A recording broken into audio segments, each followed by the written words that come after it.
Good morning. Welcome to my library here in Wyoming. Now this is my main library and I'll show it to you in a second.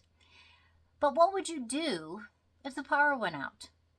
You didn't have access to your computer and your phone, or you had to fix something. You had to bake something. You were going to preserve something. Or you just needed something to read. The snow's coming down. The power's out for 3 days. I have a library. I love the feel of books. I love the way they smell, that you can dog ear a corner, you can write in them. Not that I don't use Audible, because I have used Audible many times, but I love my library. You're officially a library if you have over 1,000 books. I have well over 1,000 books. And I have them in sections. Now, Bushcraft family, every single year for probably, I think this is probably his 4th year, has done a challenge to show your library. And what would you do if the power was out? Now, the power could go out for a few hours, a few days, but what if it went out for longer? What would you do? So I'm going to show you my library. Gail from Gail Homestead was challenged by Bushcraft family, and she challenged me. So at the end, I am going to challenge some of my friends on YouTube to show their libraries. I think it's important to have actual books too. Now my kids, they love Audible. They love Kindles or any kind of iPad that can have a book on. I love the feel. So let me show you the joy of my library. Now this is my library downstairs. It's packed with books. And Gail over at Gail Homestead was the one who challenged me to take Bushcraft Family's challenge. And so, Anne, thank you. I love showing my library off. Now I have them in sections. Like over here is more preserving, fermented, some chocolate. But here we go up, and these 4 sections right here are packed with gardening books. All about plants, growing in different ways, saving your seeds, things like that. Up here is more permaculture books. And then we come across and there's some more country books, remedies, health secrets, and then we come down to my herb books and cooking in the wild, but mostly herb books in these sections right here.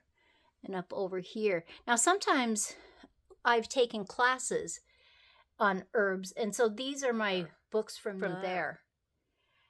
And just things I've collected over the years. Now, does Joe save books? Not like me. And you can see, I have fun books too. What about if I wanted to do some decorating for Christmas?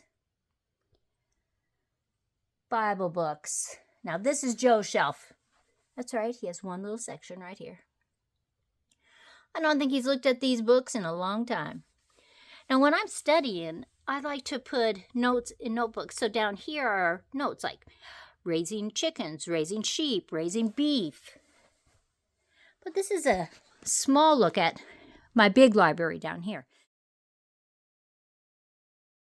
This little bookshelf is right by my kitchen.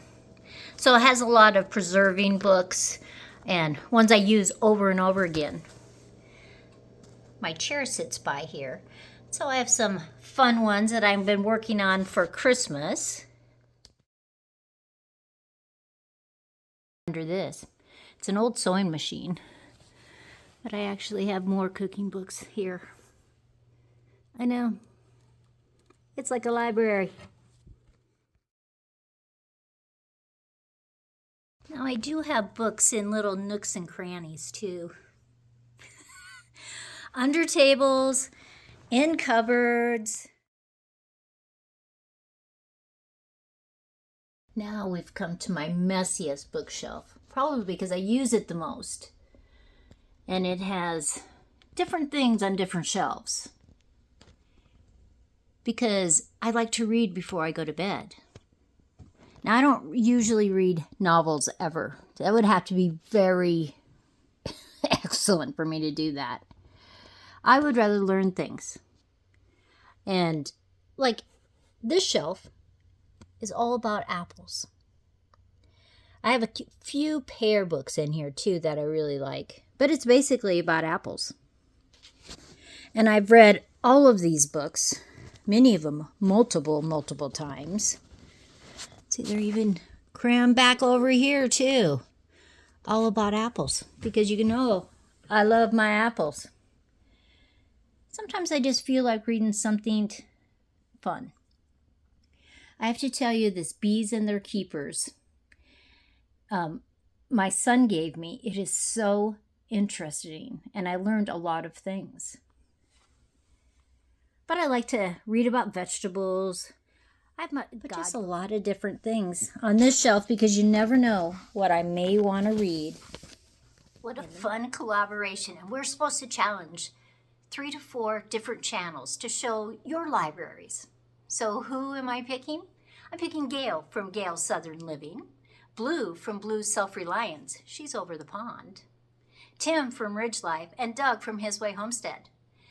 Show us your libraries. What would you do if no electricity, you couldn't look anything up on your phone or your computer? Do you have books in your library that would help you fix, bake, preserve anything you might need? This is Sandi at Suburban Homesteader, Wyoming, Arizona. Thank you so much for watching and sharing my library, because one thing I do love is books. Everybody have a great day, a happy holidays, and read a book today.